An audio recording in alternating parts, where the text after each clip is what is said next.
नमस्कार दोस्तों, मैं देवेश शुक्ला आप सभी का स्वागत करता हूं आपके अपने यूट्यूब चैनल पर। मेरे प्यारे दोस्त, आज हम चर्चा करने वाले हैं एमए सेकेंड सेमेस्टर शिक्षा शास्त्र के ऊपर। ठीक है, किसके ऊपर चर्चा करने वाले हैं? तो एमए सेकेंड सेमेस्टर शिक्षा शास्त्र के ऊपर हम चर्चा करने वाले हैं।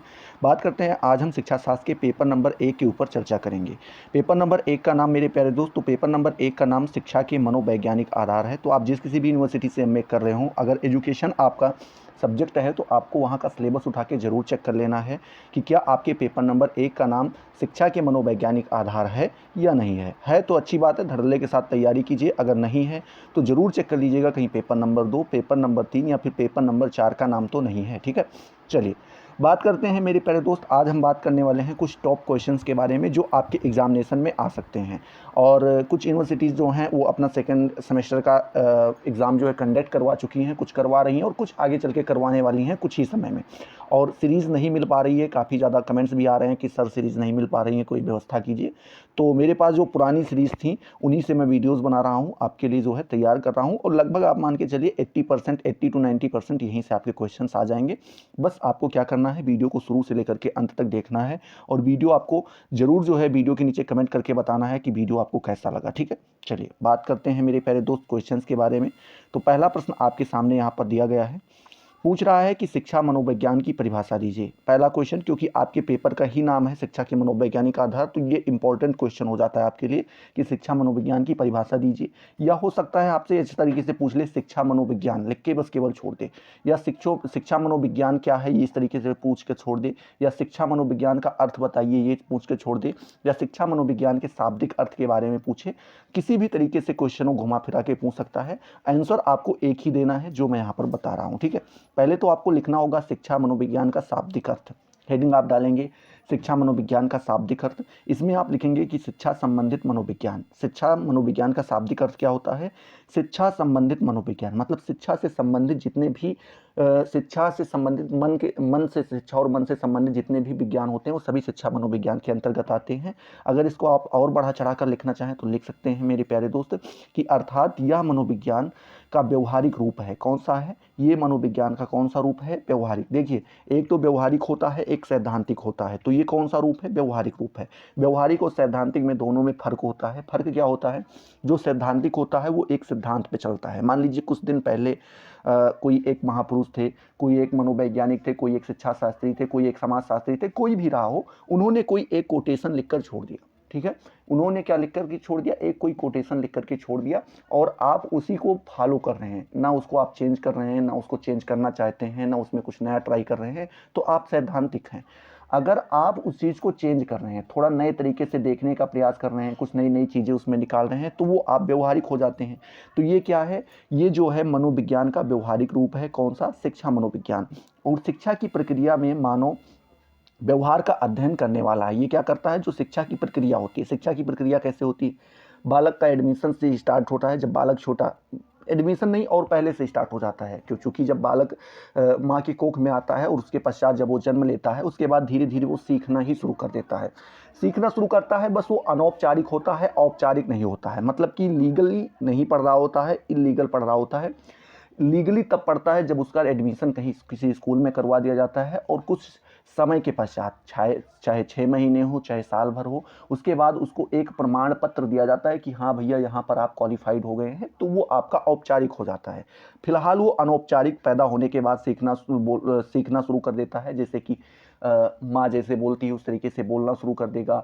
आस पड़ोस के लोग जिस तरीके से व्यवहार करते हैं उस तरीके से हाथ पैर हिलाना डुलाना, धीरे धीरे करके जैसे बोलते हैं, बोलो पापा तो पापा, मम्मा मम्मा, मामा नाना काका, कुछ भी बोलने लगता है तो धीरे धीरे वो सीखना ही शुरू करता है।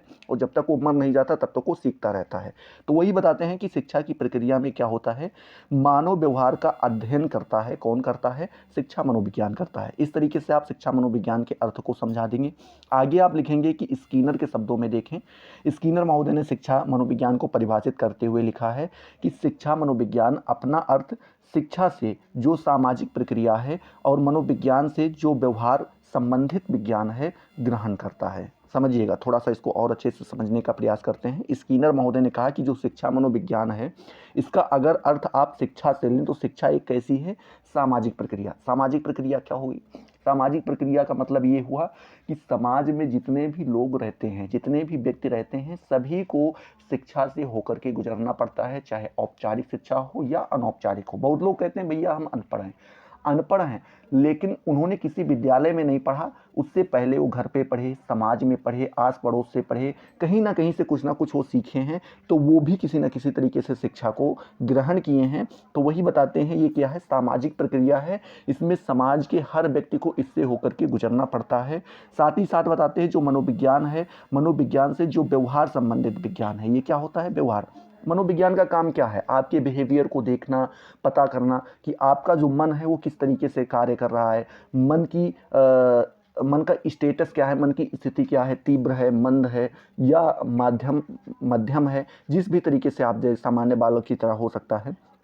तो ये जो होता है मनोविज्ञान का कार्य यही सब होता है, सीखता है कि मनोविकार, जैसे शरीर में किसी प्रकार का विकार आ जाता है, ठीक है, शरीर में विकार कैसा आ गया, अब जुकाम हो गया, बुखार हो गया, या किसी शारीरिक रोग, कोई भी रोग हो सकता है वो हो गया, तो उसको शारीरिक विकार कहते हैं। और वैसे ही हमारे मन में भी विकार आ जाते हैं। कोई लोग किसी किसी का दिमाग कम काम करता है, किसी भी प्रकार की भी समस्या हो सकती है, तो वो कौन सा होता है, वो मनोविकार होता है। तो उसको समझने के लिए, उसको जानने के लिए मनोविज्ञान को जो है सीखना पड़ता है, जानना पड़ता है, तभी आप उसको आराम से कर पाते हैं। वही बताते हैं ये क्या करता है, ग्रहण करता है, ठीक है। ये स्किनर महोदय ने कहा है।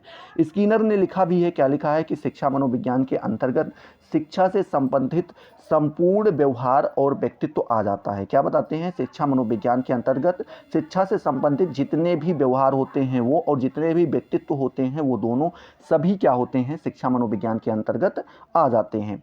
इसी चीज़ को परिभाषित करते हुए, शिक्षा मनोविज्ञान को परिभाषित करते हुए एलिस क्रो महोदय ने लिखा है, क्या लिखा है कि शिक्षा मनोविज्ञान वैज्ञानिक विधि से प्राप्त किए जाने वाले प्रतिक्रियाओं के उन सिद्धांतों के प्रयोग को प्रस्तुत करता है जो शैक्षिक और अधिगम को प्रभावित करते हैं। समझिएगा फिर से क्या कह रहे हैं कि जो शिक्षा मनोविज्ञान होता है वो वैज्ञानिक विधि, समझ रहे हो ना, साइंटिफिक तरीका आप कह सकते हैं, साइंटिफिक विधि से क्या करता है, प्राप्त किए जाने वाले मानव प्रतिक्रियाओं, मतलब जो वैज्ञानिक विधि से जब हम मानव की प्रतिक्रियाओं को क्या करते हैं, प्राप्त करते हैं। प्रतिक्रिया मतलब जैसे आपके साथ कोई भी घटना घटित हुई तो उस पर आप कोई ना कोई एक्शन लेंगे, रिएक्शन लेंगे, तो वही प्रतिक्रिया कहलाती है। कि उन सिद्धांतों के प्रयोग को प्रस्तुत करता है, जो मतलब मानव प्रक्रिया के उन सिद्धांतों के प्रयोग को प्रस्तुत करता है जो शैक्षिक या अधिगम को प्रभावित करते हैं। जो क्या करते हैं, शैक्षिक और अधिगम, ठीक है। क्या होता है, शैक्षिक का मतलब ये होता है कि जो आप सीख रहे हैं, जो आप पढ़ रहे हैं, जो आप ग्रहण कर रहे हैं, उसको शैक्षिक कहते हैं। और अधिगम को सीखना का, अधिगम का एक सरलतम रूप आप कह सकते हैं सीखना को ही अधिगम कहा जाता है। तो ये दोनों को क्या करता है, प्रभावित करता है। तो आई होप पहला क्वेश्चन आपका क्लियर हो गया होगा। बात करते हैं दूसरे प्रश्न के बारे में। तो दूसरा नंबर प्रश्न आपसे पूछ रहा है, शिक्षा मनोविज्ञान की प्रकृति का उल्लेख कीजिए, ठीक है। ये आपका मोस्ट इंपॉर्टेंट क्वेश्चन है कि शिक्षा मनोविज्ञान की प्रकृति के बारे में बताना है। तो आप लिखेंगे कि मनोवैज्ञानिक शिक्षा की मनोविज्ञान की प्रकृति को वैज्ञानिक मानते हैं। क्या मानते हैं, जो मनोवैज्ञानिक लोग होते हैं वो क्या करते हैं, जो शिक्षा मनोविज्ञान है उसकी प्रकृति को कैसी मानते हैं, वैज्ञानिक मानते हैं, साइंटिफिक मानते हैं। उनका मत है कि शिक्षा मनोविज्ञान विभिन्न खोजों के लिए वैज्ञानिक विधियों को अपनाता है। मतलब बोलते हैं, उनका ये मानना है कि जो शिक्षा मनोविज्ञान है मेरे प्यारे दोस्त, वो जब अलग अलग प्रकार की खोज करता है तो उनके लिए वैज्ञानिक विधियों को क्या करता है, प्रयोग करता है, ठीक है। आगे लिखते हैं कि उनसे प्राप्त निष्कर्षों के आधार पर शिक्षा जगत की समस्याओं का व्यवहारिक समाधान प्रस्तुत करता है। मतलब कह रहे हैं कि उनसे जो निष्कर्ष प्राप्त होते हैं उसी के अकॉर्डिंग, उसी के बेस पर वो क्या करते हैं, शिक्षा जगत मतलब शिक्षा से संबंधित जो क्षेत्र है उसमें क्या करते हैं, जो समस्याएं देखने को मिलती हैं उनका समाधान वो व्यवहारिक रूप से प्रस्तुत करते हैं, हमारे सामने ला करके रखते हैं और उन समस्याओं को दूर करते हैं। आगे लिखते हैं जैसे नहीं, यहाँ पे साथ ही विद्यार्थियों को उपलब्धियों के संबंध में भविष्यवाणी भी प्रस्तुत करता है। मतलब कह रहे हैं कि साथ ही साथ क्या करते हैं, जो विद्यार्थी होता है वो जो उपलब्धियां ग्रहण करता है, मतलब जो चीज़ों को सीखता है उनको देखते हुए वो भविष्यवाणी भी प्रस्तुत करते हैं। मतलब आगे चल के ये क्या कर सकता है बालक, ये भी बताते हैं। जैसे एग्जाम्पल के तौर पर वैज्ञानिक विभिन्न तथ्यों का निरीक्षण एवं परीक्षण करके उसके संबंधों में प्राप्त निष्कर्षों के आधार पर किसी सामान्य नियम का प्रतिपादन करता है, ठीक है। तो इस प्रकार से आप ये एग्जाम्पल भी देख सकते हैं यहाँ पर, ठीक है। चलिए, तीसरा नंबर प्रश्न पूछ रहा है आपसे मेरे प्यारे दोस्त, क्या पूछ रहा है कि सीखने की प्रमुख विधियों का उल्लेख कीजिए। मतलब सीखने की कितने प्रकार की विधियाँ होती हैं उनके बारे में आपको बताना है। तो आप लिखेंगे कि सीखने के लिए विभिन्न विधियों का इस्तेमाल किया जाता है। मतलब कई सारी विधियाँ होती हैं जिनका इस्तेमाल हम सीखने के लिए करते हैं, जिनमें से कुछ अधोल्लेखित हैं, कुछ बताई गई हैं। यहाँ पर कौन कौन सी विधि बताई गई हैं, तो लगभग आपकी यहाँ पर 11 विधि बताई गई हैं। पहली विधि बताई गई है करके सीखना। कोई भी चीज़ आप करते हैं उसके बाद सीखते हैं कि मतलब इससे ये होगा, इस प्रकार के परिणाम आएंगे। दूसरा बताते हैं मेरे प्यारे दोस्त निरीक्षण करके सीखना। निरीक्षण करके मतलब पहले किसी चीज़ के बारे में आप जानकारी हासिल करते हैं, फिर करते हैं, फिर सीखते हैं। फिर बोलते हैं परीक्षण करके सीखना। किसी चीज़ के बारे में आप टेस्ट पहले करते हैं, टेस्ट लेते हैं, फिर करते हैं, फिर सीखते हैं। वाद विवाद के द्वारा सीखते हैं, मतलब किसी से आप बातचीत करके, चर्चा करके भी सीखते हैं। कार्यशाला विधि, कार्यशाला विधि मतलब जिसे आप प्रयोगात्मक, वो क्या बोलते हैं, प्रैक्टिकल के द्वारा आप कह सकते हैं, प्रैक्टिकल के द्वारा सीखते हैं। अनुकरण विधि मतलब किसी को देख करके आप जब सीखते हैं तो उसको अनुकरण विधि कहते हैं। प्रयास एवं भूल विधि, प्रयास एवं भूल विधि मतलब किसी भी प्रकार को आप जानते हैं, थोड़ा बहुत भूल जाते हैं तो आप क्या करते हैं, पहले आप उस कार्य को करते हैं, फिर भूल जाते हैं, गड़बड़ रिजल्ट आ जाता है, फिर आप प्रयास करते हैं, फिर भूल जाते हैं, फिर गड़बड़, और एक समय ऐसा आता है कि आपका परफेक्ट रिजल्ट आ जाता है। तीसरा, आठवां बताते हैं पूर्ण विधि। पूर्ण विधि कौन सी है, जब आप किसी चीज़ के बारे में पूर्ण जानकारी प्राप्त कर लेते हैं या किसी को पूर्ण जानकारी प्राप्त हो उससे आप सीखते हैं तो वो पूर्ण विधि कहलाती है। अंश विधि, अंतराल विधि और सतत विधि, ये 11 प्रकार की विधियां बताई गई हैं सीखने की। इन 11 प्रकार की विधियों को आपको ध्यान में रखना है, ठीक है।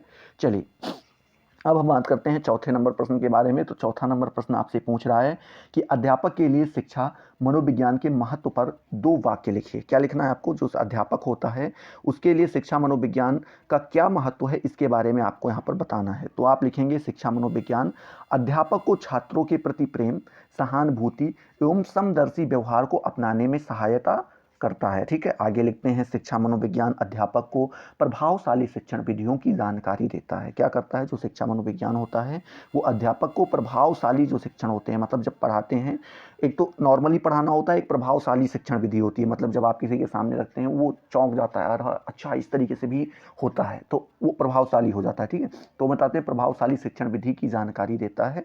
ये अध्यापक के लिए जो है मनोविज्ञान का महत्व है, ठीक है। चलिए, 5वां नंबर प्रश्न बात करते हैं। तो 5वां नंबर प्रश्न आपसे पूछ रहा है मेरे प्यारे दोस्त, क्या पूछ रहा है, अभिप्रेरणा की परिभाषा दीजिए। अभिप्रेरणा की परिभाषा आपको देनी है, बताना है प्रेरणा के बारे में।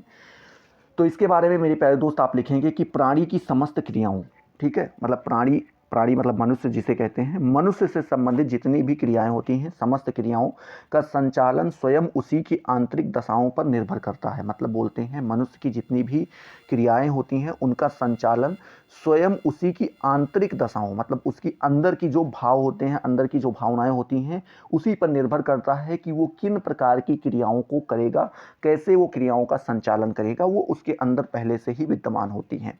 इन आंतरिक दशाओं के अंतर्गत प्राणी में पाई जाने वाली अनेक शारीरिक एवं मानसिक स्थितियां, जैसे कि उसकी आवश्यकताएं, इच्छाएं, इरादे, रुचियां, उद्देश्य, निर्णय, आदर्श, आकांक्षाएं आदि सम्मिलित होती हैं। मतलब बोल रहे हैं जो आंतरिक दशाएं होती हैं इसके अंतर्गत प्राणी में पाई जाने वाली कई शारीरिक एवं मानसिक स्थितियां होती हैं, उसी के अकॉर्डिंग वो कार्य करता है। मतलब उसकी आवश्यकता क्या है उसका भी प्रभाव उसके क्रिया पर पड़ेगा, उसकी इच्छाएं क्या है उसका भी प्रभाव उसकी क्रिया पर पड़ेगा, उसके इरादे क्या हैं, उसकी रुचियाँ क्या हैं, उसके उद्देश्य क्या हैं, उसके निर्णय क्या हैं, उसके आदर्श, उसकी आकांक्षाएं क्या हैं, इन सभी का प्रभाव जो है उसकी क्रियाओं के ऊपर, प्राणी के क्रियाओं के ऊपर पड़ता है। ये आपको यहाँ पे ध्यान में रखना है। आगे आप लिखेंगे व्यवहार के इन आंतरिक संचालकों को मनोवैज्ञानिक भाषा में प्रेरणा की संज्ञा दी जाती है। मतलब बोलते हैं कि जो व्यवहार की ये आंतरिक व्यवहार की इन आंतरिक संचालक, जो आंतरिक संचालक है व्यवहार का, इसको मनोवैज्ञानिक भाषा में क्या बोलते हैं, प्रेरणा की संज्ञा दी जाती है। प्रेरणा के नाम से जो है हम क्या करते हैं, उच्चारित करते हैं, या आप कह सकते हैं इसको पुकारते हैं या इसको संबोधित करते हैं। आगे आप लिखेंगे इस प्रकार प्रेरणा मनुष्य के दैनिक अनुभव का विषय है। मतलब बोलते हैं इस प्रकार से अगर आप देखें प्रेरणा क्या होता है, मोटिवेशन जिसे आप कहते हैं इंग्लिश में, ठीक है, उसी को प्रेरणा कह दिया जाता है। तो जो इस प्रकार की प्रेरणा होती है, जो इस प्रकार का मोटिवेशन होता है, ये मनुष्य के दैनिक अनुभव का विषय है। मतलब रोज जो अनुभव करता है उसी का वह एक विषय होता है। कठिन या आसान कोई भी ऐच्छिक कार्य किसी न किसी प्रेरणा के बिना नहीं हो सकता। मतलब बोल रहे हैं चाहे वो आसान कार्य हो चाहे वह कठिन कार्य हो, किसी भी ऐच्छिक कार्य किसी न किसी प्रेरणा के बिना नहीं हो सकता। मतलब कह रहे हैं कोई भी ऐच्छिक कार्य हो वो किसी भी प्रकार के अगर किसी न किसी प्रकार का मोटिवेशन जरूर चाहता है, बिना मोटिवेशन के वह कार्य नहीं कर सकता है।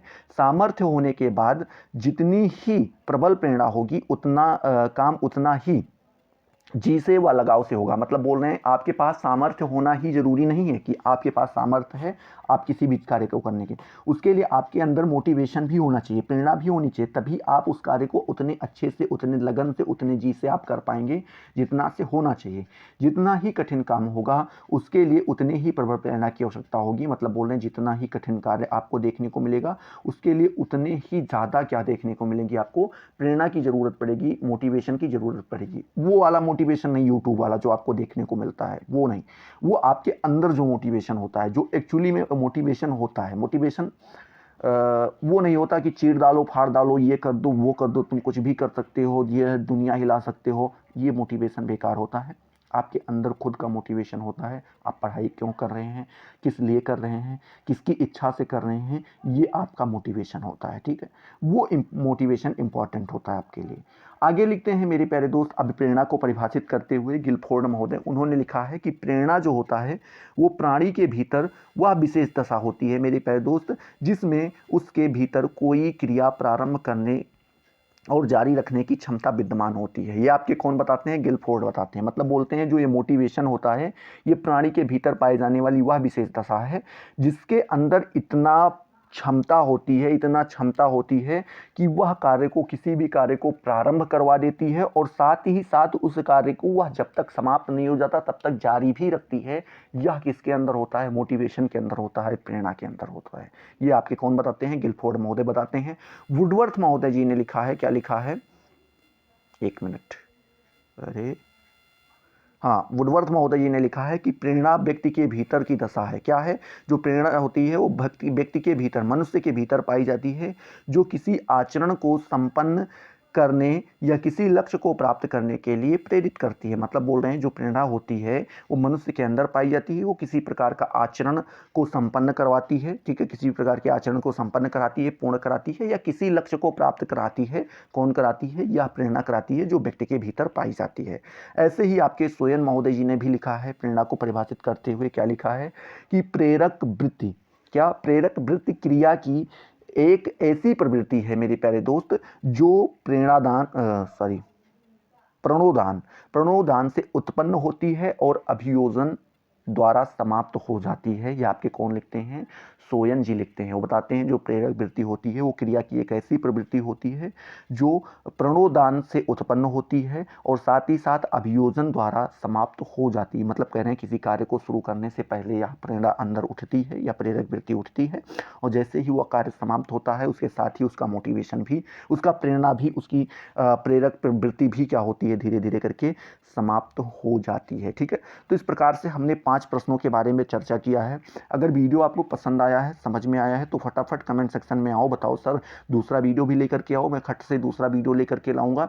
उसके बाद लघु उत्तरीय के बारे में पढ़ेंगे, दीर्घ उत्तरीय के बारे में पढ़ेंगे, लेकिन आपके कमेंट के ऊपर डिपेंड करता है कि आप लघु उत्तरीय पढ़ना चाहते हैं या नहीं पढ़ना चाहते हैं, दीर्घ उत्तरीय पढ़ना चाहते हैं या नहीं पढ़ना चाहते हैं। आप कमेंट नहीं करेंगे, मुझे लगेगा इस पर कोई रिस्पॉन्स नहीं आ रहा है तो हम इस सब्जेक्ट पर ज़्यादा रुचि नहीं लेंगे, फिर पढ़ाएंगे नहीं। ठीक है, अगर आपका कमेंट अच्छे से अच्छा आया, ज़्यादा से ज़्यादा आया तो हम आराम से उन चीज़ों को बताते रहेंगे। ठीक है, तो आई होप ये सारी चीज़ें आपको यहाँ पर क्लियर हुई होंगी। अगर क्लियर हुई तो फटाफट वीडियो को लाइक करो, अपने दोस्तों के साथ शेयर करो। अभी तक अगर आपने चैनल को सब्सक्राइब नहीं किया तो सब्सक्राइब करके बेल वाले आइकन को जरूर प्रेस कर दो, जिससे आपको सारी नोटिफिकेशन मिलती रहें और आप उनसे लगातार लाभान्वित होते रहें। तो चलिए अगले वीडियो में मिलते हैं नए जोश, नए टॉपिक के साथ। तब तक के लिए जय हिंद, जय भारत।